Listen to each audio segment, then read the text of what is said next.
Prions, mes chers amis. Seigneur,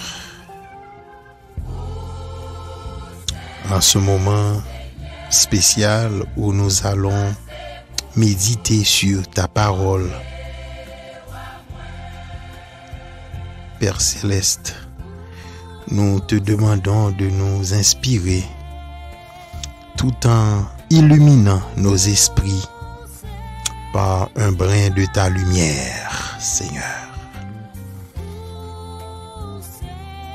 Et de nous donner la compréhension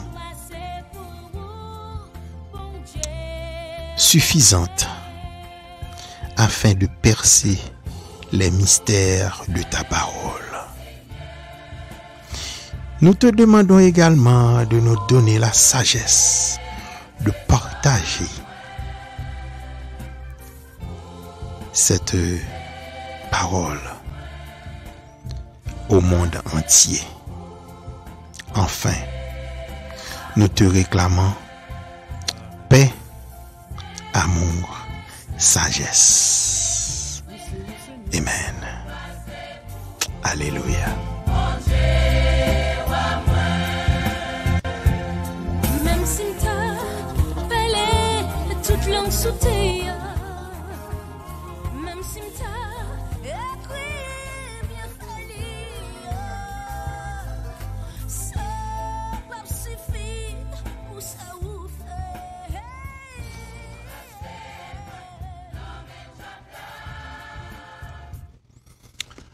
Notre méditation, ce sera sur les béatitudes. Pour ce, lisons au chapitre 5 de l'Évangile selon Matthieu, les versets 1 à 10, inclusivement. Voyant la foule, Jésus monta sur la montagne et, après qu'il se fut assis, ses disciples s'approchèrent de lui. Puis, ayant ouvert la bouche, il les enseigna et dit: Heureux les pauvres en esprit, car le royaume des cieux est à eux. Heureux les affligés, car ils seront consolés. Heureux les débonnaires, car ils hériteront la terre. Heureux ceux qui ont faim et soif de la justice, car ils seront rassasiés. Heureux les miséricordieux, car ils obtiendront miséricorde. Heureux ceux qui ont le cœur pur, car ils verront Dieu. Heureux ceux qui procurent la paix, car ils seront appelés fils de Dieu. Heureux ceux qui sont persécutés pour la justice, car le royaume des cieux est à eux. Amen, amen, amen. Mes chers amis, encore une fois, je vous salue toutes et tous dans le nom de notre Créateur Jésus, le Christ. Et le sermon sur la montagne est un long discours que prononce Jésus, le Christ, dans l'Évangile selon Matthieu. Comme vous venez de le remarquer, il débute par les célèbres béatitudes que nous lisons aujourd'hui et qui nous invitent à réfléchir.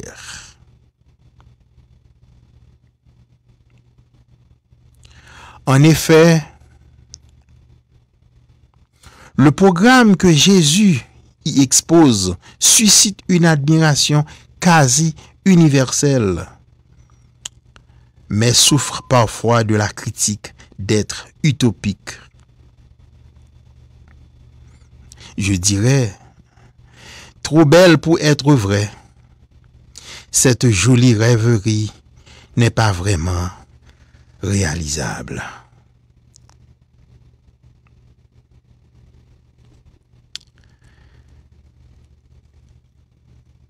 J'ai fait allusion des critiques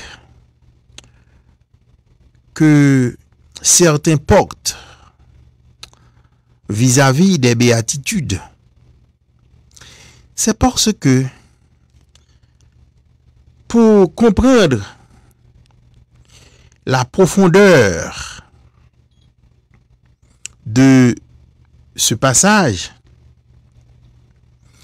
il faut avoir une certaine clairvoyance spirituelle. C'est-à-dire, votre esprit doit être d'abord pénétré ou pétri par la sagesse divine.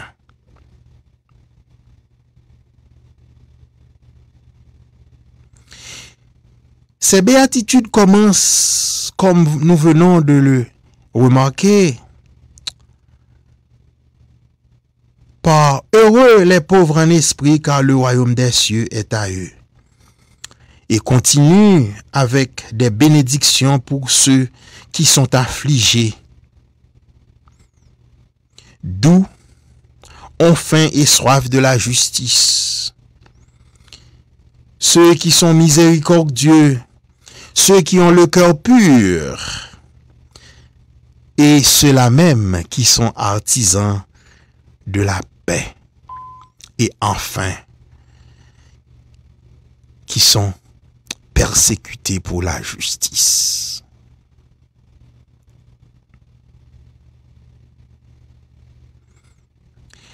Les béatitudes sont des déclarations de bonheur, mais ce bonheur n'est pas celui du monde.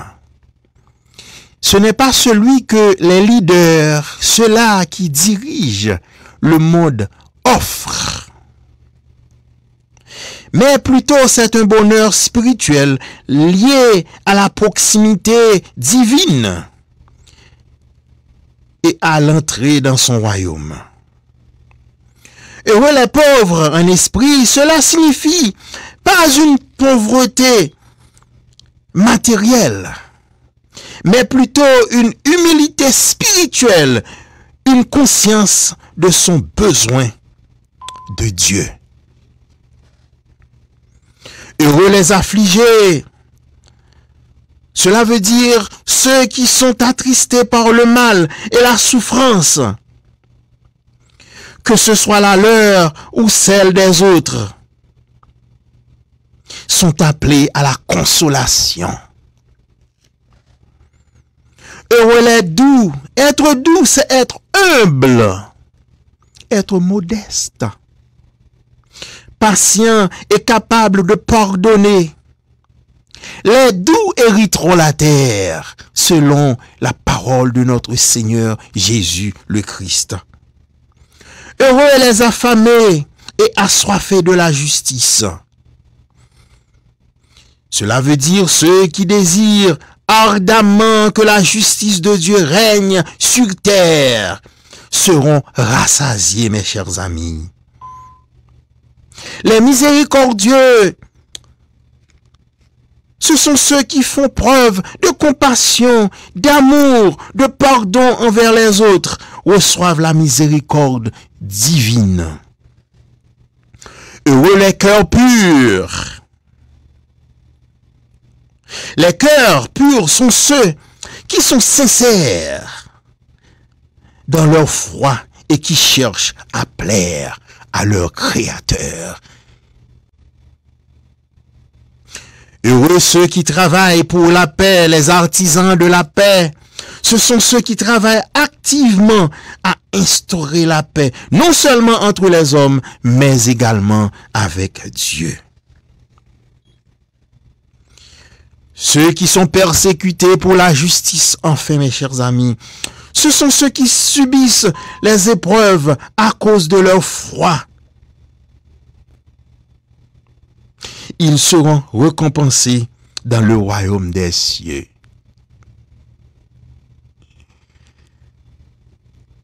En résumé, mes chers amis, les béatitudes offrent un modèle de vie chrétienne montrant les qualités de Dieu. Et ces qualités-là sont imprégnées dans nos vies chrétiennes. Cette vie que nous menons chaque jour. Cette vie qui nous pousse non seulement à changer le monde, mais à changer soi-même.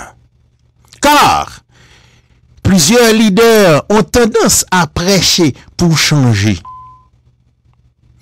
Mais au fond d'eux-mêmes, ils ignorent qu'ils doivent changer d'abord. Le changement dont prône l'évangile de Jésus le Christ, c'est un changement individuel. C'est nous qui devons changer d'abord et non pas les autres. À partir de ce changement personnel, nos comportements, nos attitudes auront des conséquences, des répercussions profondes sur nos environnements. Mes chers amis, mes sœurs, mes frères,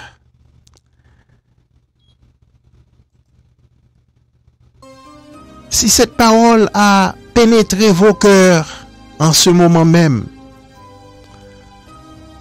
je vous invite à vous avancer, à vous emmener auprès du trône de la grâce, ce trône virtuel, ce trône invisible, avec moi. Comme ça, nous pourrons attirer le pardon, attirer la bonté de notre Créateur, notre Dieu Tout-Puissant. Alléluia. Amen. Amen. Amen. Oh, je n'ai rien à te donner, seulement ma voix pour toute la vie, pour chanter tes louanges. Prions, mes chers amis. Seigneur, en ce moment même, nous sommes à nouveau à tes pieds, Seigneur. Nous n'avons rien à te donner car nous sommes des êtres créés, des pécheurs. Comme David l'a dit dans le psaume 51, ma mère m'a conçu dans le péché. Nous sommes tous nés pécheurs, Père, mais nous savons bien que tu es un Père riche en compassion et en miséricorde.